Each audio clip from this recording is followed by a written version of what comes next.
ನಮಸ್ಕಾರ ಸ್ನೇಹಿತರೆ, ಕರ್ನಾಟಕ ಮ್ಯಾಟರ್ಸ್ಗೆ ಮತ್ತೊಮ್ಮೆ ಆತ್ಮೀಯ ಸ್ವಾಗತ. ಸ್ನೇಹಿತರೆ, IPL 2026ರ ಫೀವರ್ ಈಗಾಗಲೇ ಶುರುವಾಗಿದೆ. RCB ಹಾಗೂ ಸನ್ ರೈಸರ್ಸ್ ಹೈದರಾಬಾದ್ ತಂಡಗಳ ನಡುವಿನ ಪಂದ್ಯದ ಮೂಲಕ ಈ ಟೂರ್ನಿಗೆ ಚಾಲನೆ ಸಿಕ್ಕಿದೆ. ಆದರೆ ಇದೇ ಸಂದರ್ಭದಲ್ಲಿ 5 ಬಾರಿಯ ಚಾಂಪಿಯನ್ ಚೆನ್ನೈ ಸೂಪರ್ ಕಿಂಗ್ಸ್ ಪಾಳೆಯದಿಂದ ಒಂದು ಅತಿದೊಡ್ಡ ಬ್ರೇಕಿಂಗ್ ನ್ಯೂಸ್ ಹೊರಬಿದ್ದಿದೆ. ಈ ಸುದ್ದಿಯಿಂದ ಕೋಟ್ಯಂತರ ಧೋನಿ ಫ್ಯಾನ್ಸ್ಗೆ ಅಕ್ಷರಶಃ ಸಿಡಿಲು ಬಡಿದಂತಾಗಿದೆ. ಹೌದು, CSK ಪಡೆಯ ಆಧಾರ ಸ್ತಂಭ, ಅಭಿಮಾನಿಗಳ ಪ್ರೀತಿಯ ತಲಾ MS ಧೋನಿ 2026ರ IPLನ ಮೊದಲ 2 ವಾರಗಳ ಪಂದ್ಯಗಳಿಂದ ಅಧಿಕೃತವಾಗಿ ಹೊರಬಿದ್ದಿದ್ದಾರೆ. ಇನ್ನೊಂದೆಡೆ ಧೋನಿ ಅನುಪಸ್ಥಿತಿಯಲ್ಲಿ CSK ತಂಡದಲ್ಲಿ ಭಾರೀ ಬದಲಾವಣೆಗಳಾಗಿದ್ದು, ಯಾರು ಊಹಿಸದ ಹೊಸ ಓಪನಿಂಗ್ ಜೋಡಿ ಕಣಕ್ಕಿಳಿಯೋದಿಕ್ಕೆ ಸಜ್ಜಾಗಿದೆ. ಹಾಗಾದ್ರೆ ಧೋನಿಗೆ ದಿಢೀರಂತ ಏನಾಯ್ತು? ಅವರು ಮಿಸ್ ಮಾಡ್ಕೊಳ್ತಾ ಇರುವ ಆ ಪ್ರಮುಖ ಪಂದ್ಯಗಳ್ಯಾವುದು? ಜಡೇಜಾರನ್ನು ಬಿಟ್ಟುಕೊಟ್ಟು ಕರೆತಂದ ಸಂಜು ಸ್ಯಾಮ್ಸನ್ಗೆ CSK ಕೊಟ್ಟಿರುವ ಆ ಹೊಸ ಜವಾಬ್ದಾರಿ ಏನು? ಧೋನಿ ಸಾಮರ್ಥ್ಯದ ಬಗ್ಗೆ ಇರ್ಫಾನ್ ಪಠಾಣ್ ಹೇಳಿದ ಆ ಶಾಕಿಂಗ್ ಮಾತುಗಳೇನು? ಇವತ್ತಿನ ವಿಡಿಯೋದಲ್ಲಿ IPLನ ಈ ಬಿಸಿ ಬಿಸಿ ಅಪ್ಡೇಟ್ಸ್ನ ಕಂಪ್ಲೀಟ್ ಡೀಟೇಲ್ಸ್ ನೋಡೋಣ.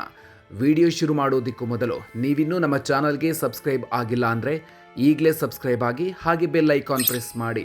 ಧೋನಿಗೆ ಬಿಗ್ ಇಂಜುರಿ, ಮೊದಲ 4 ಮ್ಯಾಚ್ಗಳಿಗೆ ತಲಾ ಡೌಟ್. ಸ್ನೇಹಿತರೆ, ಮಾರ್ಚ್ 30ರಂದು ಗುವಾಹಟಿಯಲ್ಲಿ ನಡೆಯಲಿರುವ ರಾಜಸ್ಥಾನ್ ರಾಯಲ್ಸ್ ವಿರುದ್ಧದ ಮೊದಲ ಪಂದ್ಯಕ್ಕೆ CSK ಸಜ್ಜಾಗ್ತಾ ಇದೆ. ಆದರೆ ಇದಕ್ಕೂ ಮುನ್ನವೇ ಫ್ರಾಂಚೈಸಿ MS ಧೋನಿ ಅವರು ಕಾಲಿನ ಸ್ನಾಯು ಸೆಳೆತಕ್ಕೆ ತುತ್ತಾಗಿದ್ದು ರಿಹ್ಯಾಬಿಲಿಟೇಷನ್ನಲ್ಲಿದ್ದಾರೆ.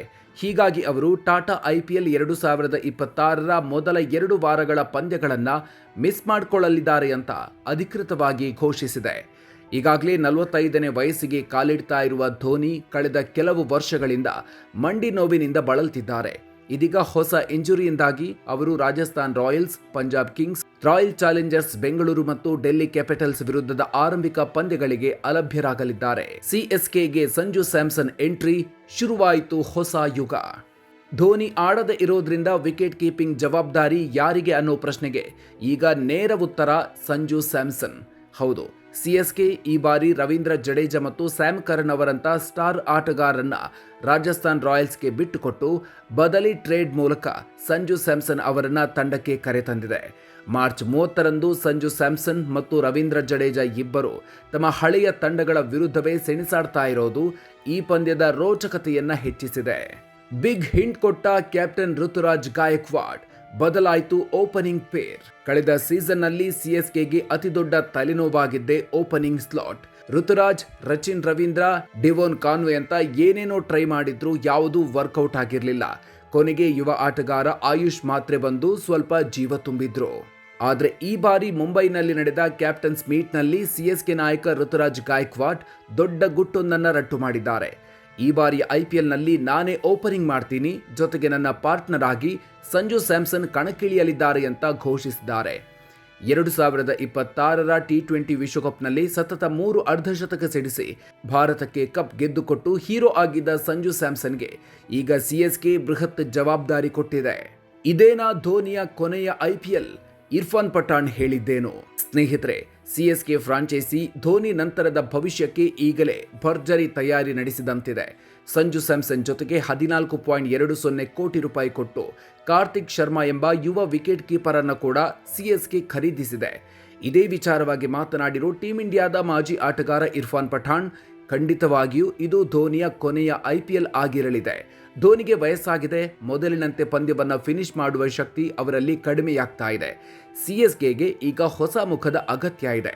ಆ ಸ್ಥಾನವನ್ನು ತುಂಬಲು ಸಂಜು ಸ್ಯಾಮ್ಸನ್ ಹೇಳಿ ಮಾಡಿಸಿದ ಆಟಗಾರ. ಧೋನಿ ತಮ್ಮ ಸಾಮ್ರಾಜ್ಯದ ಕಿರೀಟವನ್ನ ಸಂಜುಗೆ ಹಸ್ತಾಂತರಿಸಲು ಇದು ಸಕಾಲ ಅಂತ ಹೇಳಿದ್ದಾರೆ. ಒಟ್ಟಿನಲ್ಲಿ 278 IPL ಪಂದ್ಯಗಳನ್ನಾಡಿ 5439 ರನ್ ಸಿಡಿಸಿರುವ IPLನ most capped player MS Dhoni ಇಲ್ಲದೆ CSK ಮೊದಲ 2 ವಾರ ಹೇಗಿರಲಿದೆ ಅನ್ನೋದೇ ಈಗ ಕುತೂಹಲದ ಸಂಗತಿ. ಸ್ನೇಹಿತರೆ, ಋತುರಾಜ್ ಗಾಯಕ್ವಾಡ್ ಮತ್ತು ಸಂಜು ಸ್ಯಾಮ್ಸನ್ ಓಪನಿಂಗ್ ಮಾಡ್ತಾ ಇರೋದು CSKಗೆ ಪ್ಲಸ್ ಆಗಲಿದೆಯಾ? ಇರ್ಫಾನ್ ಪಠಾಣ್ ಹೇಳಿದಂತೆ ಧೋನಿಯ ನಿಜವಾದ ಉತ್ತರಾಧಿಕಾರಿಯಾಗುವ ತಾಕತ್ತು ಸಂಜು ಸ್ಯಾಮ್ಸನ್ಗೆ ಇದೆಯಾ? ನಿಮ್ಮ ಅನಿಸಿಕೆಯನ್ನು ಕಾಮೆಂಟ್ ಬಾಕ್ಸ್ನಲ್ಲಿ ತಪ್ಪದೇ ತಿಳಿಸಿ. ಈ ವಿಡಿಯೋ ಇಷ್ಟ ಆಗಿದ್ರೆ ಲೈಕ್ ಮಾಡಿ, ಪ್ರತಿಯೊಬ್ಬ ಕ್ರಿಕೆಟ್ ಅಭಿಮಾನಿಗೂ ತಲುಪುವಂತೆ ಶೇರ್ ಮಾಡಿ. ಮುಂದಿನ ವಿಡಿಯೋದಲ್ಲಿ ಮತ್ತೊಂದು ಇಂಟ್ರೆಸ್ಟಿಂಗ್ ಮಾಹಿತಿಯ ಜೊತೆಗೆ ಮತ್ತೆ ಸಿಗೋಣ. ಅಲ್ಲಿವರೆಗೂ ನಮಸ್ಕಾರ.